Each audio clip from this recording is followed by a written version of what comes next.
I know you've probably seen this exercise in golf programs, and online it seems to be over-sexualized, but let's kind of talk about why golfers need to do exercises like this.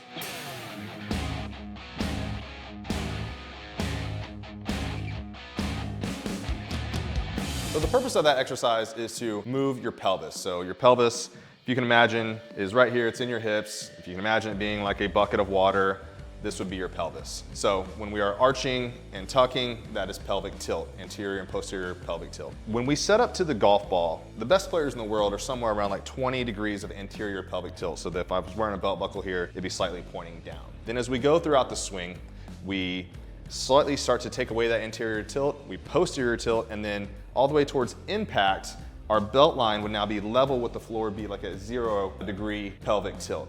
And what that allows us to do, for one, it's a really big indicator of how well we are transferring power from our lower body to our upper body. In the golf swing, we get power from the ground, the ground force reaction that's very popular to be talked about. And it travels up through our legs, via the pelvis into the upper body, arms, and then eventually, into the golf club. So if we cannot do a very good pelvic tilt, we're gonna have an energy leak and we're not gonna get all that power transfer. It's also very important for how we complete our swing. If we have trouble getting into this position, we won't be able to rotate our hips, you would early extend, you may lose posture, and a host of other characteristics that may be detrimental to your swing. So you see a lot of movements like that performed to help get better pelvic control.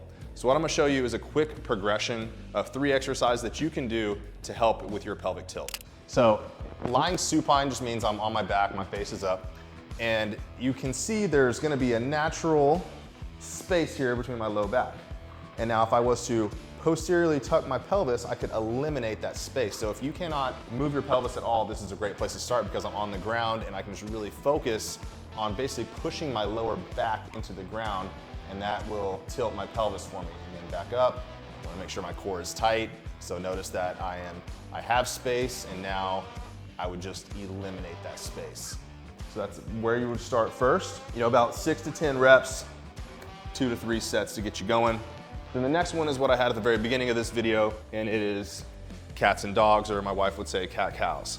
What I like to do on this one is to do it very, very slow. So if I start back here, I want to tuck and kind of segment my spine all the way up. So I'm gonna start here at the bottom.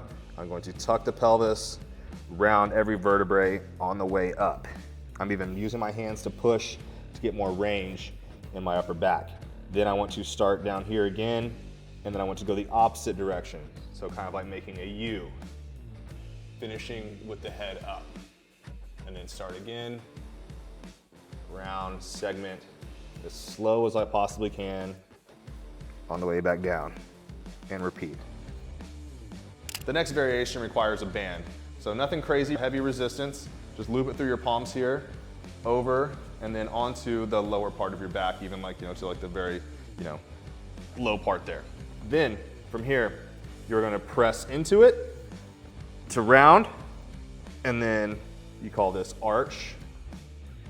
And the band may roll up on you, that's fine. But some people may find that this actually helps them feel the movement better because you have this resistance, you have something to push your back into. So now I'm pushing into it, tucking the pelvis, squeezing the glutes, squeezing the abs, pressing through the palms to really round my upper back, and then let it go, arch, try to segment all the way up,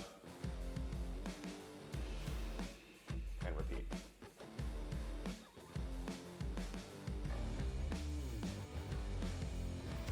Now for the final progression, we want to come back up to standing because we want to be able to do this in the golf swing.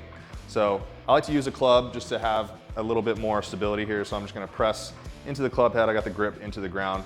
I want to go into my golf posture. So if I had the club, here, that's roughly my golf posture.